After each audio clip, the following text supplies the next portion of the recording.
Lo digo con un poco de pudor, porque yo soy básicamente, por mi propia formación, pues historiador con vocación de divulgar la historia. Yo siempre les he dicho a mis maestros en la universidad que no han podido venir, pues a Gregorio Colás, o a José Antonio Salas Ausés, o a José Antonio Armillas, o en su momento está perdido y recordado y llorado Guillermo Redondo. Pues bueno, aquí tenéis un depósito de conocimientos que tendréis que ser capaces de hacer que toda la sociedad lo compartiese, y le tenéis que dar una forma, y yo no sé si he sabido dársela con esta novela, pero vamos, insisto en que hay que dar una forma que la haga más permeable a los entendimientos, pues, de las personas que no son necesariamente unas letrudas, ¿no? que tengan... Y entonces la novela histórica es una buena vía para desarrollarlo, el cine, los videojuegos. Yo lo insistía a José Antonio Armillas cuando estaba organizando como comisario la conmemoración de los sitios de Zaragoza, decía, bueno, sacar un videojuego de estas batallitas de Zaragoza, nos pondrían en todo el mundo, en el imaginario, ¿no?, cultural de esta globalización en la que vivimos. Bueno, pues este tipo de cosas siempre me han preocupado. Y bueno, la experiencia de esta novela tampoco hubiera sido posible, Javier, sin que yo me hubiese metido en otro lío con la Fundación Gaspar Torrente, de hacer un programa diario de lunes a viernes en Radio Ebro, con Olivier Vilaín, que está aquí también, y con el empeño del director, que también está aquí, por cierto, ahora Manuel Escola, caramba, que no trabuco. Bueno, pues sentándonos ahí a hacer este programa, y claro, yo me encontraba que para plantearme hablamos de todos los temas de la historia de Aragón, pero de este episodio tan importante, no solo para Aragón, para Europa y para España, desde luego, como es la Guerra de Sucesión. Y al contar la Guerra de Sucesión en Aragón, pues me encontraba con lo que siempre me había encontrado cuando estudiaba y cuando intentaba ir más allá de lo que estudiaba, y es que si repasamos cualquiera de los manuales de historia de Aragón, incluso de historia de España, la Guerra de Sucesión es un hecho que se pasa de puntillas. De la Guerra Napoleónica lo sabemos todo, la Guerra de la Independencia. De la Guerra de Cataluña sabemos mucho también, la rebelión de mediados del siglo XVII, ¿no? Pero de la Guerra de Sucesión ha habido un silencio que yo no puedo quitarme de la cabeza, la idea de que ha sido buscado deliberadamente, y quizás ahí ya voy a dar un paso más, porque ya voy a hablar menos como historiador escritor y un poco más pues como militante comprometido. Yo creo que evidentemente se intentaba pasar de puntillas sobre un hecho que no deja de ser sino un vicio, si se quiere, un vicio originario de la conformación de la España políticamente unitaria, de la cual, pues, aunque sean más o menos remotamente, somos herederos, y de la cual, si queremos entender algunas de las cosas que están pasando, las tensiones territoriales, etcétera, pues evidentemente buena parte se explica por este vicio de origen de la conformación de esa España unitaria. La Guerra de Sucesión fue una guerra de profundo calado, vamos a decirlo así, constitucional o constituyente, si se quiere, de lo que habría de ser la España políticamente unitaria, y por lo tanto la forma en la que se realizó, no, a pesar del empeño de tantos monarcas absolutos y dictadores posteriores, no fue un hecho que dejase de tener su impronta en el imaginario colectivo y en la tradición también intelectual. El hecho de que en Aragón no haya habido hasta hace muy poco una obra más allá, pues, de la tesis de Gonzalo Borrás en los años 70 sobre la Guerra de Sucesión en Zaragoza, que empezó, pues, a abordar más directamente un hecho concreto, además de armas, como fue la batalla de Zaragoza de 1710, que no aparece en este libro. Espero que haya un segundo en el que sí que aparecerá. Como digo, fuera de eso, y de que no hace muchos años apareció publicada por la Institución Fernando el Católico la tesis de Berta Pérez sobre la Guerra de Sucesión en Aragón, prácticamente todas las noticias han sido, con honrosas excepciones y muy sucintas, ha sido, pues, prácticamente eso, un vacío. Me daba a mí la sensación de que, bueno, pues pensando en el público, cualquiera podría entender que la destrucción de Aragón como Estado y su incorporación a la corona de Castilla en un primer momento y después ya pues a la globalidad, ¿no?, de la unidad política de España, por decirlo así, que era simplemente el resultado de un acto administrativo cuasi ordinario, y que detrás no había nada, sencillamente un acto de la voluntad de un monarca y sí, una rebelión, un derecho de conquista, pero de ese hecho de armas y de lo que lo había generado no se dan noticias. Como digo, últimamente, poco a poco se han ido publicando cosas. La tesis de Berta Pérez, yo creo que hubiera sido más completa, pues si aparte de los testimonios documentales muy valiosos que sacó del Archivo Histórico Nacional y de pues, las obras clásicas del Marqués de San Felipe, de Vicente Bacallar, o de las memorias sobre las guerras civiles de España del Conde de Robres, pues, que también aparece en la novela, por cierto, el Conde de Robres, hubiese visitado archivos en Viena, en Londres, en París, y además hubiese tenido en cuenta, pues, por ejemplo, un hecho que a mí me parece extraordinario y me ha sido utilísimo para la confección de esta novela, como ha sido la publicación por parte de la Fundación Sáenz de Tejada de las narraciones históricas de Francisco de Castellví, una persona que fue coetáneo, que vivió la guerra y que, sin embargo, a pesar de que bueno, estaba en el bando austracista, acabó exiliado en Viena, en la corte del emperador. Escribe con un esfuerzo de objetividad absolutamente admirable, ¿no? Muy consciente de los propios errores también, de la causa que él defendió, que yo creo que como fuente, desde luego, tiene mucho más valor que tantos otros documentos muy panfletarios, muy de parte, sobre los cuales, sin embargo, se han escrito pues muchas cosas y sin mayor problema, vamos a decirlo así. Quiero insistir en una cosa. Me ha podido, pues, el historiador, he querido hacer historia, historia novelada, para hacerla más amena, para divulgar esos conocimientos que tenemos, porque cada vez sabemos también más. Pero yo he tenido también, si he podido hacerlo así, es porque he tenido maestros que me han inspirado como literato y que me han enseñado, que me han corregido.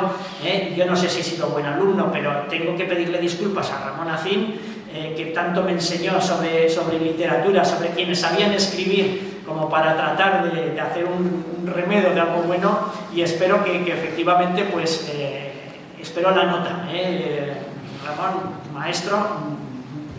sea cual sea, espero que en todo caso, pues, también disfrutes tú de la novela. Y bueno, pues, en esa transposición a la literatura de unos hechos históricos, quería aclarar algunas claves de la novela. Algunas claves que son muy importantes. Lo primero, el 90%, por decir una cifra, un porcentaje redondo, si no más, de lo que se cuenta no es inventado, existió. Es decir, lo he documentado, he podido encontrar en los documentos, en los trabajos publicados, en las narraciones históricas, las referencias sobre esas situaciones. Es decir, que esa escena, por ejemplo, de uno de los asaltos, ¿no?, que se produce a Fraga, ¿no?, en la que en mitad de la niebla se encuentran dos grupos de soldados y uno de ellos les ordena al capitán a sus hombres tirar las armas y se abraza con el jefe del otro bando. Eso está descrito en las narraciones históricas y por lo tanto, pues, es verosímil y plausible y era digno hacer, pues, un episodio, una escena de ese hecho, como muchas otras cosas. Como digo, el 90%, si no más, de lo que estoy contando en esta historia, puede el público tener la certeza de que es, con pocas licencias, vamos a decirlo así, a la ficción, esencialmente debió de ser real, en razón de la fiabilidad que le podemos otorgar a las fuentes que he utilizado. Por lo tanto, no he querido ir mucho más allá de eso. Las cartas que se reflejan. Bueno, yo tenía también un desafío. A mí me hubiera gustado que hubiéramos sido testigos, que hubiéramos viajado en el tiempo y nos hubiéramos situado, como ahora vemos los horrores de Alepo casi en directo, que nosotros nos hubiéramos puesto en esos horrores de una guerra, pero hace pues 300 años, y que lo hubiésemos visto. De ahí que el tiempo narrativo, salvo los recitativos, por decirlo así, del narrador omnisciente para contextualizar las cosas que están en tiempo pasado, pero después de mucha reflexión decidí que fuesen en tiempo presente, para que lo vivamos como lectores, como si estuviésemos allí viéndolo. Y por lo tanto, que esas escenas ganen fuerza a nuestros ojos, ¿no? Incluso nos impliquemos emocionalmente en las situaciones. Y como digo, pues eso sí, basándonos en esos hechos históricos, pues documentados y documentables, pero lo que no podía era reproducir las formas de hablar en toda la novela del siglo XVIII, aparte de que yo también cometería algunos errores, y entonces lo he reservado para las cartas. Las cartas están escritas como se escribía en el siglo XVIII, y además por otra razón. Bastantes de esas cartas que vienen ahí reflejadas, algunas casi en su totalidad, otras solo en algunas frases, están extraídas de cartas reales. O sea, las cartas que son documentos que se pueden encontrar en los archivos históricos, yo las he volcado allí y las he ampliado para darle. Por lo tanto, estamos leyendo de ahí el esfuerzo en tratar de escribir para que no desentone, ¿no?, con el resto de la parte, digamos, real de cada carta, con la parte que he añadido yo. Hay también una serie de aspectos pues, que quisiera destacar. Bueno, la novela empieza en 1712, digamos con un flashback desde 1712, claro, pero acaba la acción en 1707. Es que mi proyecto inicial era haber llegado hasta 1712, pero había que ceñirse también a una extensión, y también por otro lado pues ya le pillaba el compromiso al editor de bueno, y a mí mismo obligarme a escribir una segunda parte, lo cual también es consecuente. La guerra no fue igual para la vivencia de los aragoneses hasta 1707 que a partir de 1707. En 1707 ya no existe la entidad política de Aragón, la vida política de Aragón, las instituciones de Aragón han desaparecido, y ahora el Aragón se limita a ser, a partir de esa fecha, un mero pues, actor pasivo. Bueno, esto es un contrasentido, ¿no?, ser actor y pasivo, pero bueno, es un sujeto pasivo, un escenario, un teatro de la guerra, y su población pues puras víctimas, salvo aquellos que se han tirado al monte y se han comprometido fuertemente en la causa. Hay alguna cuestión que también quisiera señalar. El lenguaje pues efectivamente intenta reflejar lo más posible. Sería irreal, como digo, reproducir el hablar del siglo XVIII, pero al menos en el reflejo del habla popular de las lenguas de Aragón, que si ahora todavía sobreviven, entonces aún por más razón es pertinente reflejarlas en las conversaciones de los campesinos literanos o de los montañeses. Hay cuestiones como que me importan mucho. He tenido mucho cuidado con las mujeres, pero he tenido que ser realista como historiador. Las mujeres no eran capitanas en aquella época, no podemos inventarnos heroínas. Hechos como el de Agustina de Aragón pues no eran realistas y plausibles, y sin embargo el papel de las mujeres, su determinación, sus anhelos, sus miedos, sus razones, como parte de esa sociedad del siglo XVIII, de principios del siglo XVIII, yo creo que están bien reflejadas, y me gustaría que el lector también lo percibiese así, como están hechos que ahora pues no nos son tan omnipresentes. La religión era importantísima en aquel tiempo, y las referencias a los hábitos religiosos, a los hechos en combate, en la vida civil, en fin, a las referencias a Dios, a la Virgen del Pilar, todas estas cosas son importantes a la hora de entender la mentalidad del siglo XVIII y de la asociación permanente que se hace de lo político con lo religioso. Y ahí que se intentó dar, fue la primera guerra en España que se le daba un carácter político-religioso, ¿no?, en el propio plano interno. Y desde luego, pues en una guerra no queda mucho espacio para el amor. En las novelas al uso de históricas, pues como en tantas otras que intentan enganchar, el amor es un tema pues atractivo, bueno, y a mí no me cabía muy bien, y sin embargo pues sí que hay un episodio con una relación que nadie podía esperar, a lo mejor cuando empieza a leerlo uno, que acabase así, y más teniendo en cuenta que sus protagonistas son pues una monja y un cura. Pero yo he querido, lo he hecho así, pero he intentado ser muy delicado y muy respetuoso, porque realmente asociados a esas figuras de dos religiosos está el anhelo de amor absoluto, de amor a Dios, de amor a los hombres, de reconciliación, de resurrección, porque la escena además tiene lugar en una ciudad destruida, que es Egea de los Caballeros, que ha sido totalmente arrasada, toda su población ha sido llevada, deportada, prisionera a Navarra y a La Rioja, y en aquel momento me pareció pues, que era absolutamente inspirador de la grandeza del amor en su concepto más absoluto, y que no contradice ni formas, ni fórmulas, ni religiones, ni ateísmos, ni nada de nada. Le he querido poner, espero que lo haya conseguido, no lo sé, pero verdaderamente quería pintar esa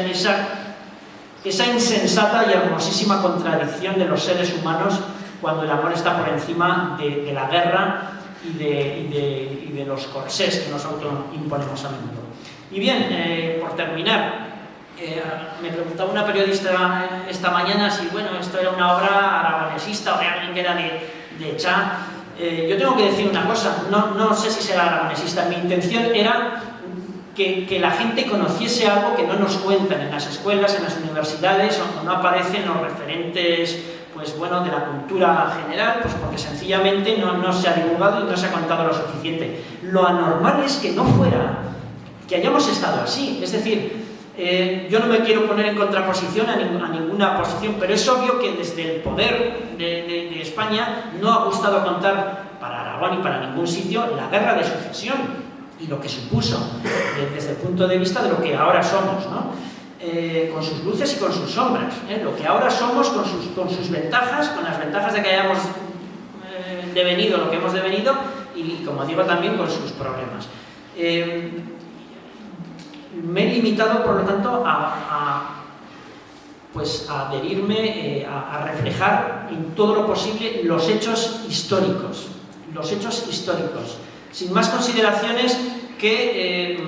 pues cosas como la disputa que yo creo que zanjó Gregorio Colás y el grupo de investigación permanente Jerónimo Blancas con ese artículo fantástico sobre el alcance social de los fueros de Aragón, en unos tiempos, en una historiografía que se regodeaba en decir eso de los fueros era una cosa no solo medieval y anticuada, sino que además solo beneficiaba a los poderosos. Bueno, pues entonces, ¿por qué quienes se lanzaron a defender esos fueros, tanto en 1592, en 1591, como en la Guerra de Sucesión, fueron fundamentalmente las clases populares? Y fue además el grueso de la alta nobleza la que se adhirió a la causa del monarca absoluto borbónico. Evidentemente, esas cosas solo se explican desde las evidencias que están demostrando la documentación acerca del calado social que tenía, de hasta qué punto efectivamente los fueros y libertades, los procesos de manifestación, de firma, etcétera, eran herramientas a las que recurrían incluso los vasallos aquellos de señorío laico, que decían, no, es que en Aragón había un feudalismo, un señorío terrible, equiparable al de los robots de la República Checa. Los robots eran unos siervos de la gleba que había en Bohemia, en lo que hoy es República Checa y Moravia, y que eran el exponente máximo de la sumisión al arbitrio de los crueles señores feudales. Bueno, pues esto decían de Aragón, y lo cierto es que en el siglo XVI, ya XVII y XVIII, hasta pues, los señores, los siervos de señorío laico, los moriscos incluso acudían a la Corte de Justicia de Aragón con firmas de derecho para defenderse de los abusos de sus señores. Por lo tanto, estamos hablando de una realidad que había que contarla y que había que divulgarla. Y por lo tanto, esta era un poco parte de la misión pedagógica que yo me había propuesto, ¿no? con este libro. Yo creo que si eso es ser aragonesista, pues será aragonesista, pero mi intención no era esa. Si ser aragonesista es contar la verdad, en cualquier caso, pues yo seré aragonesista. Si resulta que la historia de Aragón no se acomoda a mis principios supuestos como aragonesista, dejaría de ser aragonesista. Y lo digo con absoluta convicción. A los aragoneses no nos hace falta inventarnos la historia para demostrar lo majentes que somos, vamos a hablar coloquialmente. No nos hace falta. Basta sencillamente con que no nos la oculten para que aflore efectivamente el sentido de lo que fuimos, de lo que somos y de lo que yo creo que no deberíamos jamás renunciar a ser, que es una sociedad amante de la libertad, amante del progreso, amante del diálogo, del pacto y del entendimiento, porque esa es la única manera de gobernarnos sin matarnos. Y es de esto de lo que va este evento. Pero ya lo he dicho, esencialmente.